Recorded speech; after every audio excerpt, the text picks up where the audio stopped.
இப்போது புதிய அறிமுகம் ஆச்சி ஹோட்டல் சாம்பார் 50 கிராம் ரூபாய் 20 மட்டுமே. 10 லட்சம் கல்லூரி மாணவர்களுக்கு லேப்டாப் வழங்கும் திட்டத்தை சென்னையில் தொடங்கி வைத்த முதலமைச்சர் ஸ்டாலின் தொழில்நுட்பத்தை ஆக்கப்பூர்வமாக பயன்படுத்துமாறு வலியுறுத்தினார். சென்னையை அடுத்த நந்தம்பாக்கத்தில் உள்ள வர்த்தக மையத்தில் உலகம் உங்கள் கையில் என்ற பெயரில் மாணவர்களுக்கு லேப்டாப் வழங்கும் விழா நடைபெற்றது. முதற்கட்டமாக 10 லட்சம் மாணவர்களுக்கு லேப்டாப் வழங்கும் திட்டத்தை முதலமைச்சர் மு.க. ஸ்டாலின் தொடங்கி வைத்தார். சூப்பர் இனிஷியேட்டிவ் ஒன்று எடுத்திருக்காரு as usual, and that is the laptop for 10 lakh students.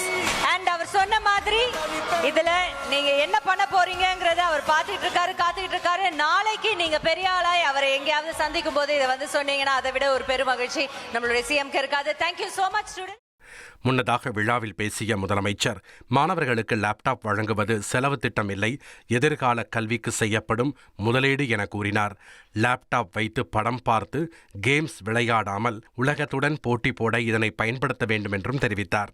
Laptop மூலம் அப்கிரேட் ஆகி கெரியருக்கான லான்ச் பேடாக பயன்படுத்த வேண்டும் என வலியுறுத்தினார். இறுதியாக நீங்களும் ஜெயித்து வாருங்கள், நாங்களும் ஜெயித்து வருகிறோம் எனவும் முதலமைச்சர் மு.க. ஸ்டாலின் நம்பிக்கையுடன் பேசினார். உலகம் உங்க கையில் இருக்கு, ஜெயிச்சு வாங்க, நீங்களும் ஜெயிச்சு வாங்க, நாங்களும் ஜெயிச்சு வரோம், எப்பவுமே உங்க கூடவே இருப்போம். தமிழ்நாடு வெல்லட்டும். நன்றி. இப்போது புதிய அறிமுகம் ஆச்சி ஹோட்டல் சாம்பார் 50 கிராம் ரூபாய் 20 மட்டுமே.